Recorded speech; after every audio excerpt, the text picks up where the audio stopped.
Welcome to the Empower Her Wellness Podcast. I'm Morgan, and I'm thrilled to be your host and wellness coach as we navigate the path to a healthier, more confident you. As the owner of Get Fit With Me, I bring years of experience in personal training, nutrition, and coaching to each episode. Join me as we explore practical tips and strategies for fitness, nutrition, mindset, and more, all tailored for busy women just like you. Let's empower your wellness journey and achieve lasting transformation together. Hello, everybody. Welcome back to an episode of the Empower Her Wellness Podcast. I'm really excited today. I am joined by Katia Mashni, and she is a registered dietitian.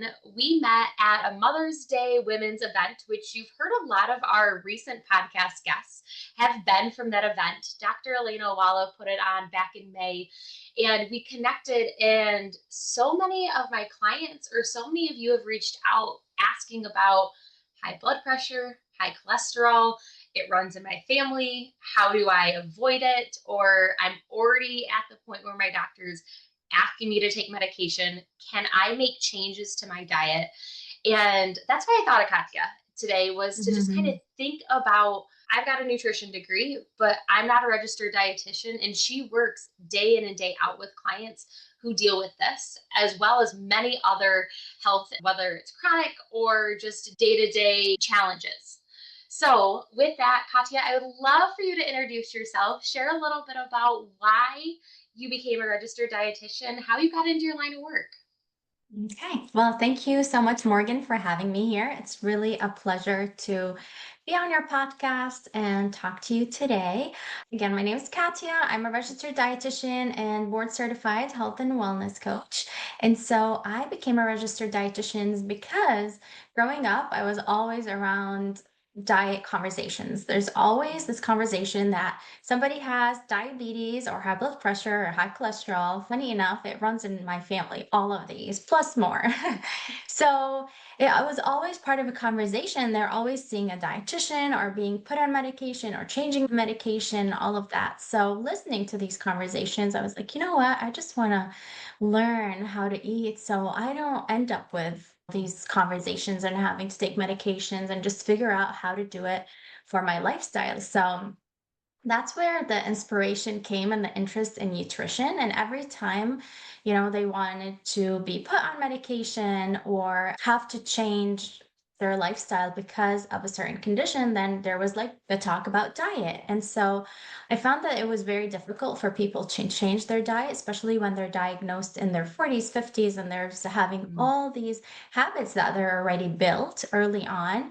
It's harder for them to change. So anyways, short story. Now I'm here. I'm a registered dietitian and I love working with people just to help them just figure out what works for them, how to get it into a better lifestyle versus change their whole entire life to fit a recommendation or a book that they read or a short-term diet and then find out that it doesn't work for them and it expires and then end up in a lot of frustration and then having to go back to older habits and that yo-yo effect. So I really like to work with my clients of what works for them and for their lifestyle, like those small tweaks, things that we can change, but also fit in their day-to-day work, family life, and social life too. So I love it. And when we connected in person, that was one of the mhm, things that stood out when we were talking, because I have the same belief of yeah.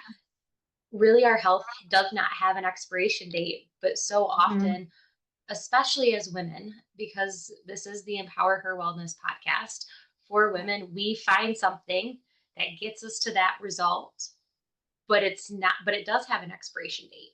We do go back to those old habits. And when we're talking about high cholesterol or high blood pressure, we need to look at sustainability in our nutrition. Absolutely. Yes. And we just need to be educated about what we're eating and how can we make those healthier choices day to day just to help manage our condition better and hopefully be off medication or reduce the need for medication if that's the case. So let's dive into it. What is the difference between high cholesterol and high blood pressure? because I think we hear these terms all the time, and until it actually becomes something that is affecting us, we don't really know what they Mhm. are. Yes. So I'm just going to just give you like a brief introduction about each one. So high cholesterol, you want to think it's a buildup of plaque in your arteries. So cholesterol is just like a waxy substance in your blood. And then over time, if it's the level continue to be high, they can build up of plaque in your arteries and might cause blockage if it's not managed correctly. So there's a lot of times that people know these two numbers, HDL and LDL, and they say my bad cholesterol is high and my good cholesterol is low. So it's low density lipoprotein, that's LDL. And typically that number, if it's over 100 or 130, it will be flagged as high, and we want to just manage it by lowering it. And the HDL is the good cholesterol, that's high density lipoprotein. And that number for women, ideally it's 45. They want it to be above 45, but if it's above 60, it can show as a protective factor against heart disease. So, yeah. Okay. And So for that cholesterol, we've got our two numbers because you're right. Those are the two that we hear people talk about, and people will say, mhm, well, my doctor says I'm borderline. So knowing what your numbers are, getting blood work done for one is going to be really yes. important so you can find these numbers. Because Mhm, if you've never had blood work done, you're just kind of, these numbers mean nothing. So if you do have blood work, mhm. open up your blood work and see where your numbers fell as she was sharing that. Exactly. So that's for cholesterol. And then for blood pressure, you want to think that's the pressure of your blood flow through your arteries. So you have two blood pressure numbers. They always say 120 over 80, or anywhere between 120 to 130 over 80 to 90. So the systolic blood pressure, that's the first number. So it's the pressure of your blood flow through your arteries. And the diastolic, it's that second number. It's the pressure through your arteries as your heart rests. So it's that pumping blood pressure and the resting blood pressure. So again, you want it to be around the 120 over 80. So if it's above that, then that will be marked as high. Okay. So let's talk about high cholesterol first. Let's kind of just stay in that lane just so we're not jumping back and forth too much. So, high cholesterol, there's medication out there. What can people do when they're either borderline saying, hey, we're thinking we should put you on some medication? What are some things to their diet that they should focus on? Is it more vegetables? Is it more fruits? Is it cutting out carbs? What are some of these things that are actually the things we should be doing and not just the things that we see on social media that we try? Yeah. So for cholesterol, we can talk about the diet first, but there's also some lifestyle factors that we can change or tweak just to help reduce the numbers. So starting with diet, I always tell my clients you want to think two things first, just to make it simple. You want to think fiber and healthy fats. So we also want to focus on what can we have more of versus what can we limit or avoid? Because sometimes that brings in more restrictions too. So let's just think about what can we include more in our diet. So in terms of that, we want to include more fiber and specifically soluble fiber. So soluble fiber is mainly found in whole grains. So something like oats and oatmeal. So that would be one, or whole grains, sources of food. So whole grain bread, quinoa, things like that. So that's soluble fiber. And then also you want to focus on having healthy fats. So specifically omega 3s. So these are found in fatty fish, salmon, sardines is a great source of omega 3. So that's something that you can add into your diet. And then nuts and seeds. So it's things like chia seeds, flax seeds, those are great additions to your diet as well. Then we can also add plant stenols and antioxidants. So for plants and plant sources, so things like leafy greens, fruits and vegetables. First of all, they add lots of fiber into your diet, but it also adds in antioxidants that also has shown to help a lot with lowering cholesterol. That's That's awesome. it. Yeah. Going back to the healthy fats too is avocados. Avocados are a great source to add in healthy fats to your diet. So, as we are adding more in, Mhm. do you typically recommend people replace? So, for instance, I typically have white rice instead, replace it with quinoa. Or is it, hey, you still like the white rice? Just if you have it 5 days a week, let's do 3 days quinoa, 2 days rice. Does it need to be a full replacement to see results, or can you kind of do a little bit of here and a little bit of there? Yeah, great question. So it depends on where they're at. So if their numbers are high, they're still in that critical timeline where they really want to drop their numbers, they don't want to be on medications and things like that. So yeah, let's just go in full force, replace all the things, see how it goes, and see if we can control the numbers like that. But if it's well managed, then we can just do that moderate swaps if we can, more of a moderate or light approach to making those changes. So swapping white rice for quinoa is a great addition. And then also like having maybe half a cup of oats in the morning instead of white bread, that would be a lot better. Also making the swaps, like for example, in terms of healthy fats, if we can add in olive oil instead of butter. So we're making, some people like butter bread, so let's just do olive oil instead, or swapping that salad dressing that they have for something just olive oil and lemon juice. That would be a better way to do that. Other swaps could be something like instead of sour cream or things with lots of saturated fat, we can just add in something like Greek yogurt or mix it in with some avocado just to add in more of the unsaturated fats instead of the saturated fats. And when it comes to that fiber, is there a certain grams per day that for somebody specifically looking to lower their cholesterol should be aiming for? Yeah, so for soluble fibers, there's like a recent study, I think it was done like maybe two years ago, that looked at how much grams of soluble fiber to have in a day, and their recommendation was around 10 grams of soluble fiber a day. Now, Mm. sometimes that's hard to equate when you're changing your diet. Like, how much soluble fiber did I have today? Especially when you're busy, you're running around, you're doing things, like you're not going to think I'm having 10 grams of soluble fiber unless you track your fiber. But what I typically say, if you can just focus on having anywhere between 4 to 6 cups of fruits and vegetable a day, and Mm. maybe 2 to 4 servings of whole grain carbohydrates in the day, you're most likely going to be able to have at least 10 grams of that soluble fiber. Awesome. So Yeah. we talked about the things we need to be adding in. So more fiber, more healthy fats. Is there anything that we should be, I don't like to use the word avoiding, but are there things that we should be limiting to a more of, oh, it's more of a treat instead of on a regular basis I've been consuming? Are there foods that we should be on the lookout for? Yes. So I like to call them always foods and sometimes foods, kind of like that term. So always foods are things that we always can have, enjoy. They're great. They're nourish us. They are providing lots of nutrients in our diet, and things that are sometimes foods are foods that we can enjoy sometimes, but it's not something that you want to have on regular basis in your diet just because it doesn't provide that nourishment that you can typically have from your always foods. So things when it comes to high cholesterol that you really want to limit or try and reduce as much as possible is foods high in saturated fats. So the American Heart Association still recommends having less than 10% of saturated fats in a day. So looking at food labels, just when you're buying products, it will tell you on the food label what is the percent daily value of saturated fats. Mm. So if you're buying a product, and sometimes the serving size will say 7% saturated fat per that serving, you can tell that this is really high in saturated fat. Some products might have even 13% of saturated fat in one serving. So that's really high in saturated fat. And that's like more than the 10% that you want to have in your whole entire day. So Mm. these are some of the things to keep in mind. So always read the food label for that.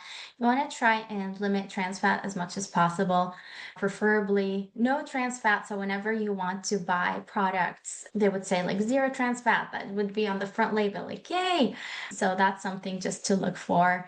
Another thing that you want to try and limit is like processed food, lots of processed food. So things when you're reading the food label, if there's a lot of ingredients that you don't know what they are, these are things that you want to try and avoid or limit in your diet. So when it comes to the trans fats, Mhm. so what I think about is we don't always have access to the food label. So what would be some saturated fats and some trans fats when we're out at a restaurant that we can just be Mhm. aware of, that we Yes. can when we don't have access to all the ingredients labels. So what are just a few things that we can look for to be like, yep, this is sometimes I've had it once this week. I should probably choose something else, or oh, I'm Mhm. in the clear. Yes. So when it comes to saturated fats, so things like fatty cuts of meats, so the steaks like ribeyes, things like that, those are tend to have a little bit more saturated fat than like a fillet, for example, or a piece of fish. The trans fats are you want to think of like fried foods or processed foods. So these are typically higher in trans fats. Chipses that will also have higher trans fat. I love chips.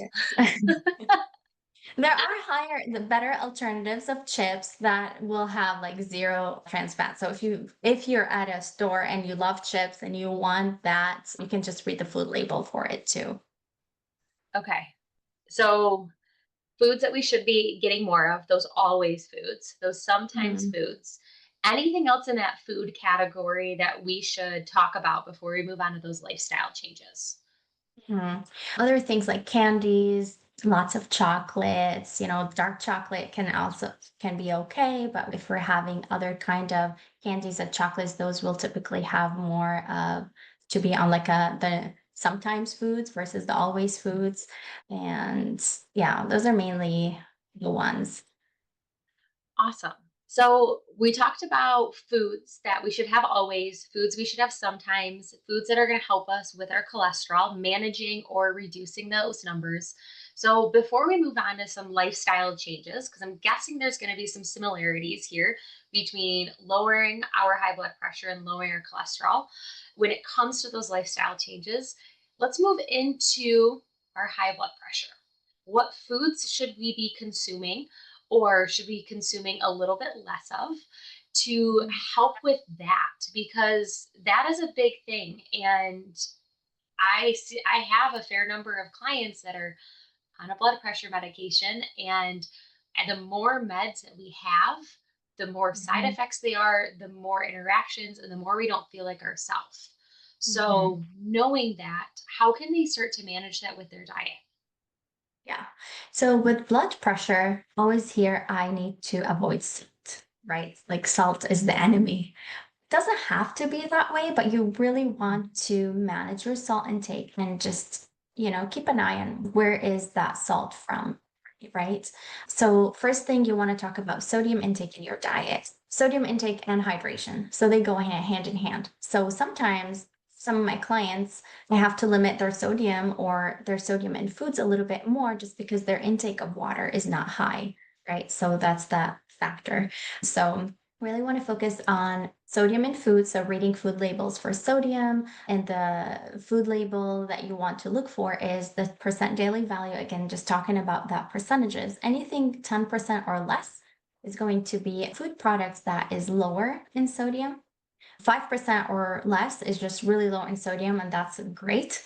Anything between 10 and 15% is kind of like moderate for sodium intake, or moderate for in terms of sodium content. And I think about 20 or more percent is high in sodium. So these are the things like if we're trying to avoid high sodium foods, these are things that we really want to manage and try and avoid having if possible. And then if they have like a higher sodium meal, just make sure all of the other meals in your day are really low in sodium. So the recommendation for sodium is less than 2,300 milligrams per day. Yeah. So sometimes for some products that are 20% daily value or more, that could be, pretty high. And if they're eating out or eating at a restaurant, automatically you want to think this is a high salt meal or high sodium meal. So you want to make sure that you're not eating out for lunch and for dinner because that will, bring up your sodium a lot higher than the 2,300 milligrams per day. I love this, because how about when you're cooking on your own? Because I Mhm. know people are like, "Oh, I can't use salt when I cook."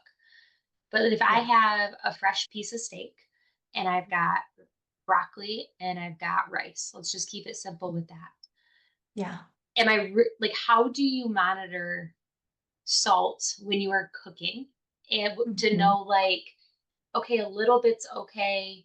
If let's say you cooked everything at home that day and Mhm. everything is, can you add a little bit more salt to season your food, or should you still limit and keep it on that lower side? And then, second question, how much water should they be drinking? What is the Yes. recommendation for the water? Because you said they go hand in hand here. So, Mm, and I find in the older population specifically, water is hard for them to get in. mm, They're also the ones that typically have the high blood pressure. So that yeah. makes sense. So that was a twofold question for you.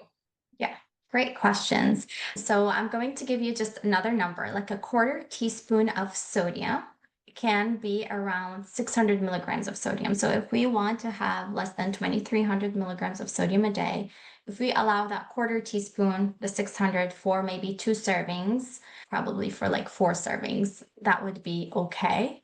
So limit it there. But for people with high blood pressure, who are really watching it, if the numbers are really high, they're not on medication or very low medication, I would just do a pinch of salt and then try to flavor the food with other seasonings. So there's Mrs. Dash has great different seasoning, no salt seasonings. Those are great. You can just do them with herbs and spices. They will flavor the food without adding lots of salt.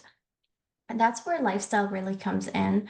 And that's it's very personalized advice because sometimes people prepare all their meals at home and they really are in control and able to be in control of how much salt they bring into their body through their food because they prepare all of it at home.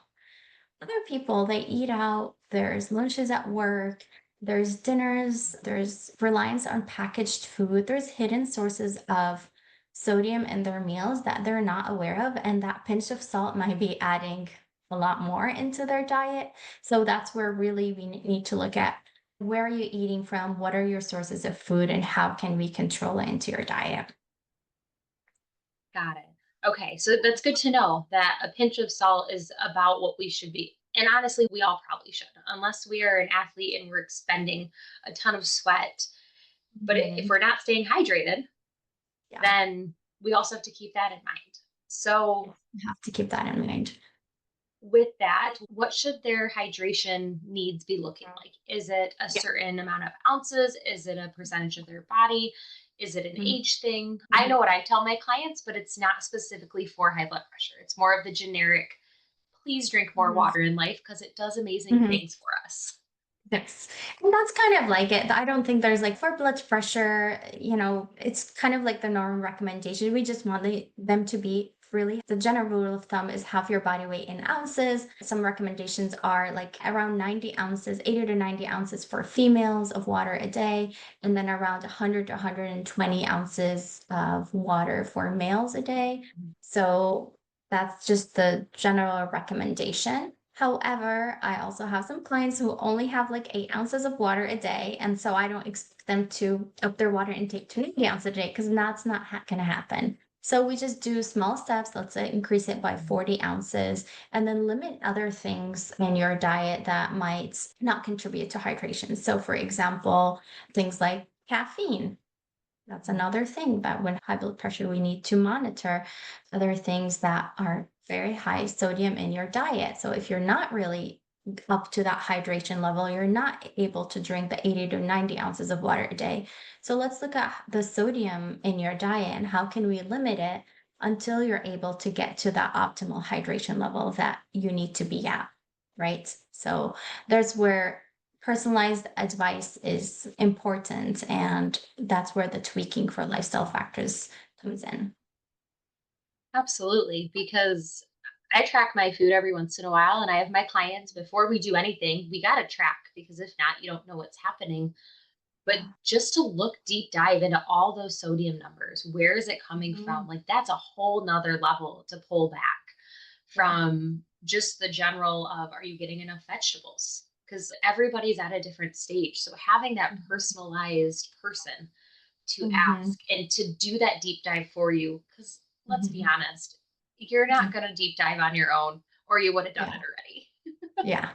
Yeah. And sometimes, for high blood pressure, it could be one of the causes of high blood pressure is weight gain or being like overweight or just having to lose weight will help you with your numbers. So a lot of times people are, with good intention wanting to lose weight. So they go and get those packaged products that are higher in protein, lower in sugar, and all of that. And they forget to look at the sodium number, but some of them are really high in sodium because they want to be preserved and taste good. And so they kind of are focusing on weight loss, but they forget to focus on other numbers. It's just a lot to think about when you first get diagnosis and you're like, I want to do it all. I want to lose the weight. I want to reduce my blood pressure. And then you're navigated in the not in the correct direction. Absolutely. There's so much to think about. So, for high blood pressure, anything else nutrition wise that we should talk about before we move on to lifestyle across the board for both? Yeah. Last thing that can also help with blood pressure is foods that we can have more of, right? So we focused on the things that the sodium is things that one thing that we want to limit or kind of like watch out for. Things that we also can enjoy is magnesium.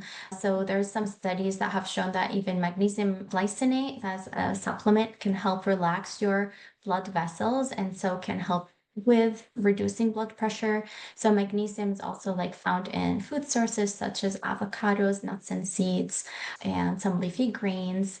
And then also sources of potassium like bananas and kale and spinach. So those are great things to they can add into their diet as well.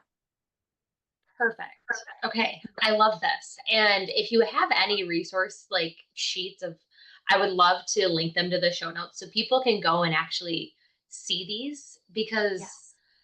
I know when I don't know about you guys, but when I listen to a podcast, I'm out and about. I'm not like at home taking notes. Like I'm at a Mhm. class, like I'm in a class.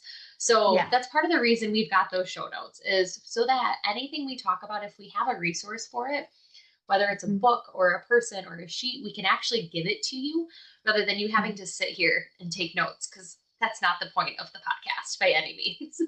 Yes. No, I do have some two handouts, so I'm happy to share them with you and then you can just link them. Awesome. Absolutely. We will get those linked. So now that we've talked about food, let's talk about lifestyle and if there's anything different between high blood pressure and high cholesterol lifestyle wise, or if it's pretty much the same across the board and we really just need to be doing those things to help manage both. Yeah, great question. So with I just talk about blood pressure and cholesterol as like heart health. I just want to focus on improving your cardiovascular health. And so I call these like the essentials of health and wellness, some of the things that we really need to focus on, whether you have high cholesterol or high blood pressure or something else you want to really focus on overall well-being. So some things that are worth noting here is stress. So sometimes people get diagnosed with these conditions, but stress is a big factor that affects cholesterol and can also affect high blood pressure. So even if we try and focus on improving the nutrition and improving working out, but we're not really improving our stress level, then we might hit a roadblock or like a point where things are not improving anymore and it may add more stress because I'm doing all the work, but I'm not seeing the result. So, highlight the importance of stress management when it comes to high blood pressure or high cholesterol. So, part of the management for stress that I work on with my clients is just if there's like a stressor or a factor that you can improve or manage, like what is it? What can we improve here? And then just take deep breathing exercises when you feeling you're stressed out or having high stress day, then just these will have a big effect on your blood pressure, especially when people just take a breather, just take a step back and just take 3 deep breaths. And we have experimented with some of my clients, like their blood pressure is high, just rest for 15 minutes and just breathe. And it just does a big effect on their blood pressure. That's awesome. And yeah, I've got a client and it's one of those things that we would think it's so simple that you would think we would think about it, but we don't. Hmm. Yeah. But it's like in a workout class too. I have to remind people to breathe Yeah, because we it's hold true. our breath, we tense up, we do these things. Mhm. Mhm. So Yeah, managing our subconsciously. stress is Mhm. huge. That sounds like the number one lifestyle thing that we need to be doing Across the board. because even if we get all these other things in check, if our stress isn't Mhm. managed, we are still going to plateau somewhere. Somewhere, yes. So that's one of them. Caffeine, I want to I just talked a little bit about it in terms of diet, but caffeine can sometimes affect the blood pressure for people just for like 2 to 3 hours. So if the blood pressure is high and they are drinking heavy coffee, 2, 3 cups of coffee in the morning, and they tend to have high blood pressure. That's something that we really need to monitor and focus on. So for people who drink coffee and have high blood pressure, what I do is I would recommend just checking your blood pressure early in the morning when you first wake up. So before you have your cup of coffee, what's your number? If your number is high, let's try and like maybe avoid that cup of coffee and just wait a little bit until we maybe take our medication or drink some water, breathe, make sure our number is a little bit lower. And then if you want to have that coffee, you can have it. Or for some, we can just check if they are actually sensitive to the caffeine raising effect of blood pressure. So some people are more sensitive to it than others. So they check their blood pressure, have a cup of coffee, then check it again in like maybe 30 minutes or 60 minutes and see if that raises their blood pressure by 5 to 10 points, and then they're more sensitive. Then we try and recommend less caffeinated drinks or switching to tea or switching to decaf coffee instead. So, Awesome. Okay, I did not know that. I'm excited to share this whole episode with one of my clients because they have high blood pressure. And as I'm mhm, listening, I only know what they've shared. So I'm wondering how many of these things they've trialed and errored already. But the mhm, caffeine in the morning and all of that is to test it yeah, out. Does it affect you or just does it assist. not affect you? Because we Mhm. are all different. Yeah, exactly. And then the hydration piece is very important too, because if they're always running on high blood pressure and then they're dehydrated. So when you're in the state of dehydration, your body releases that hormone called vasopressin. So that one will constrict your blood vessels. And so it will contribute to higher blood pressure readings because there's increased blood pressure flow instead of relaxing your blood vessels. So that's another reason why you want to make sure that you're well hydrated, you're drinking enough water. So that's the piece of hydration and stress when it comes to lifestyle factors. Another factor would be joyful movement or engaging in physical activity. So cardiovascular exercises, improving your cardiovascular health. That's huge for both cholesterol and high blood pressure. So that's another one. And of course, the diet piece that we have talked about. Anything around meal timing. So when I work with my clients, we talk about it's not necessarily good for our blood sugar throughout the day to go long periods of time because we have these crashes. So when it comes to managing your high blood pressure and your high cholesterol and not just your blood sugar, like is it important to have smaller regular meals, three staple meals? Does the timing of your meals really matter? Or is it kind of whatever feels best for you? So, in terms of timing of meals, why is it important is because it helps you plan your day better. So I always encourage people to have timed meals throughout the day. First of all, it helps improve their metabolism. So if they're working on improving their metabolism, improving their hormone function, improving, if it was weight loss, that's part of a goal that they're having. We want to make sure that there is a plan for our day. And part of planning our day is planning times of our meals. Because if you go on with your day and you're just relying on having whatever meal whenever you get hungry, then by the time you get hungry, you are probably really hungry and everything will sound good to you. Right? So, Absolutely. It's that yeah, and if hangry you don't feeling. have hangry, exactly. And then when you have planned meals or snacks, then you go to the pantry, especially if you're working from home, or you go order it out or DoorDash, anything or things like that. So, and then everything will sound good. So that's where the saturated fats come in, creeping into your diet because the things that sound good are tend to be more fatty or sugary because when we skip meals for a long time, then again, our blood sugar drops and your body is asking for carbohydrates to raise your blood sugar levels.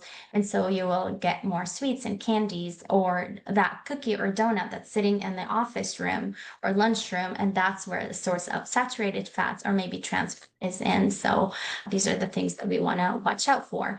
So, yes, to having planned timed meals throughout the day is very important as part of it. Whether you want to have 5 small meals a day or 3 big meals a day, that's really a personal preference. And that's where that personalized nutrition comes in, depends on your day, depends on your lifestyle and what you have going on, and what will make it less stressful for you to plan your meals and have them.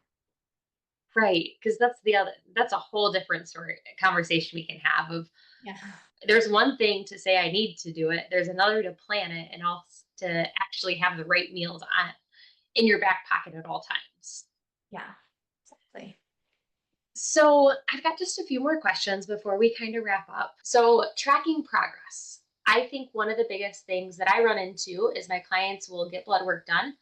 They will make changes and they either go back too soon before enough time has passed to actually see changes in that blood work, Mhm. or they maybe have gone a little too long and their habits have kind of fallen off again because it's now holiday time. So, when it comes to cholesterol specifically, when should somebody be checking that blood work again? When is typically a good, like, 6 to 8 months, within 3 months? Like, is there a recommendation you Yeah. have there to see if are we making progress towards our end goal? Yeah. Typically, with high cholesterol, once they start doing lifestyle changes, we can recheck their labs in 3 months, and that's done through their primary care provider or there's the specialist, but they can see the numbers change within 3 months around that timeline. For blood pressure, it's a little faster.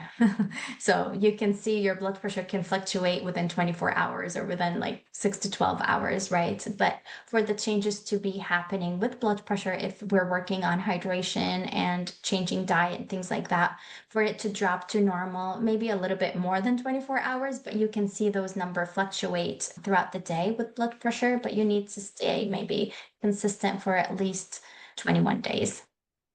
Okay, so about 21 days. And then if we track our blood pressure, let's say every morning, and we Yeah. notice it's gradually gone down and it's stayed down, Mhm. is when we can tell there's Right. been, it's working. Whatever we're doing is Mhm. working.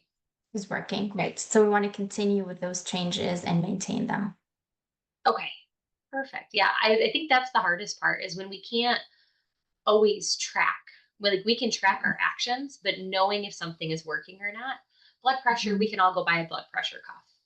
Getting Yeah. our blood drawn is not a thing we're going to do on the on a regular Mm. basis. Right. Yes, exactly. With blood pressure too, when they first start tracking, I would do like blood pressure early in the morning and then random time throughout the day just to see how the blood pressure changes throughout the day. So if midday you're working, stressed out, does that bring up your blood pressure number? Or midday, you're having different meals, hydration levels not that good. Is that bringing your blood pressure numbers up too? So it just gives us more metrics of lifestyle changes that we can tweak or adjust. That's a really good point. So with the scale, when we weigh ourselves, Mhm. you want to weigh yourself in the morning after you've gone to the bathroom with the least amount of clothes on.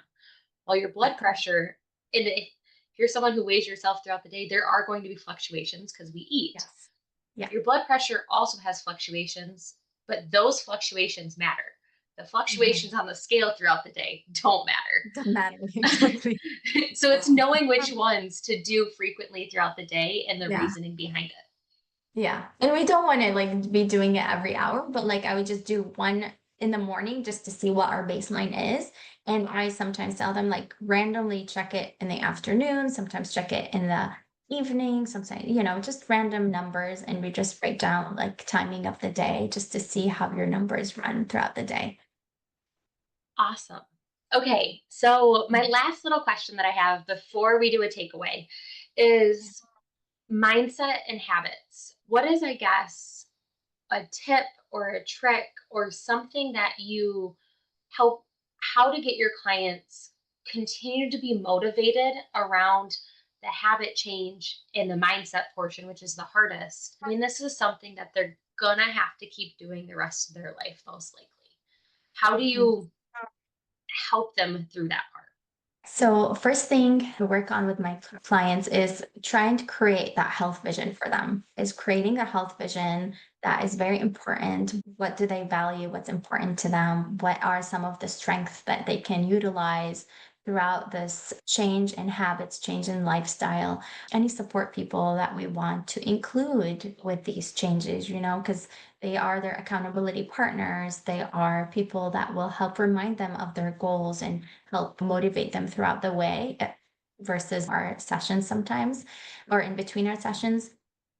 We also can set small actionable steps that we can take versus big jumps or big leaps. So, small action steps that we can start changing, start tweaking that are very personalized and very doable that fit their lifestyle. So, the change doesn't need to seem drastic, but more of small steps throughout the way. And then also work on small wins, like celebrate them. Small wins can be drinking an extra cup of water a day. Great, that is a small win, but it adds up and it just leads somewhere. It leads to hopefully drinking the 90 ounces of water a day. It's nothing that's not worth celebrating. So these are things that we also want to focus on when it comes to changes and motivation. We also sometimes do like a little reward jar, and that can look different for everybody. For sometimes it can focus on self-care. For some people, it can focus on taking a break or getting a massage, or that reward jar can look different for all sorts of people. So that's another thing that helps motivate them with making those changes or meeting their action steps or their goals throughout the way. And then, like I said, once we focus on lifestyle, it is something that they're going to do for the rest of their life. It is a way of living. It's not something that they want to focus on just to bring their numbers down. When their numbers are down, we're going to go back to older habits. No, it's something that we can live with. It's something that's manageable. It's all about how do we implement it into our day to day life just to make it work for us and our families and just live feeling freed from that dieting mentality or dieting feel of things versus this is my way of living and that's okay and I enjoy it. I love that. I love some of those little tips and tricks because I think each of us have our own way, and it's finding that one that speaks to the person listening. So I hope for one of you listening that one of those ways to stay motivated, to remember your why, like stuck, because Mhm. it does feel like you're on it alone. It does feel challenging at times. So having those Mhm. little pieces is so important. Yeah. So I would love for us to do two things. First thing, can you share with us how people can get in contact with you, learn more about you, really just like if they're like, I need help, I am in all these categories, how can I work with you? How can people find you? Yes. So I have a virtual practice and they can find me and book any appointment or even a discovery call just to see how we can work together for a good fit through my website. It's rdc-katia.com. So it's registered dietitian coach dash Katia, Katia, my name.com. And yeah, that's really how they can find me. Awesome. So we'll put that in the show notes because I know websites, emails, all those things when we say it just Mhm. go right over my head at least. So Yes. her website will be in the show notes. And one of the things I like to do before we kind of end any podcast is with our guests, I like to ask, is there a tip, a trick, or one piece of information from today that you want the listeners to take away? Because we covered a lot. We covered a lot of awesome things, but it can be overwhelming. So it would be that one thing that they should remember leaving today's episode. Yeah, I think you said the word that is perfect. Overwhelming is just this might all sound very overwhelming for you. Our new diagnosis might seem overwhelming, sometimes scary, sometimes stressful. I don't want to be on medication. Why do I have this? Things like that. But it doesn't have to be overwhelming. You can work on changing it, and you can work on changing it without changing your whole life to fit those changes. So, I just like to make sure that they know lifestyle changes are doable and they can be taken step by step. It's not something that you have to take, just those drastics and jumps if you are not ready for them yet. With the conversation with your doctor, of course, and your personalized dietitian, I think these are things that are doable. So just don't be overwhelmed. Just take action, talk to the right people, find the right person that can help you. Personalized nutrition would be much helpful than, going online, Googling things or reading about them because everybody is different. And like we talked about in the episode today, things can be tweaked and changed for you, for your lifestyle. That's where that personalized nutrition comes in. So make sure that you seek that. Absolutely. I think that's so important because you're right. There's so much AI, there's so much information Mhm. out there now that I applaud anybody who finds something and tries it. But at Mhm. the same time, knowing why you are trying something and if it's even worth trying is where the dietitian comes in, is where the coach comes in to help be like, there's no need to even try that. Like, we're not Yeah. even a position for that. So Yeah. you get that specific information to help expedite your results. Mhm. Exactly. Awesome. So, as a reminder to everybody who's tuned in, if you enjoyed this episode or you know somebody in your life who has high cholesterol, high blood pressure, or it runs in their family, please open up your phone, share this episode with them, send them a text and say, I heard this episode today and I think you need to hear it. Because that is the best way to thank myself and all of our guests that come on is to share these episodes. It's a really good way for you to be able to share us, but for you also to get content and information that actually is legit and not just some stuff that is out on the internet because there's so much stuff out there. So we are a reliable place for education. And as you guys are coming up with questions, feel free to send Katia a message on her website with specific questions, reach out to her. If you have a question for something different, remember you can always email me at morgan@getfitwithme-morganekovich.com. So with Mm. that, Katia, thank you so much again for being here today. I really enjoyed our conversation and we will have to have you on to talk about something else. We've got a few other topics in mind for the future. Yeah. Thank you so much, Morgan, for having me. I really enjoyed it too, and I hope everybody found it helpful and less overwhelming. Awesome. Well, thank you so much again. Thank you everyone for tuning in and we'll see you next week. Thank you for tuning in to the Empower Her Wellness podcast. I hope you found today's episode inspiring and packed with actionable tips. Remember, your journey to becoming the strongest, most confident version of yourself is just beginning. Be sure to subscribe so you never miss an episode and join our community of empowered women. Until next time, stay strong and stay confident.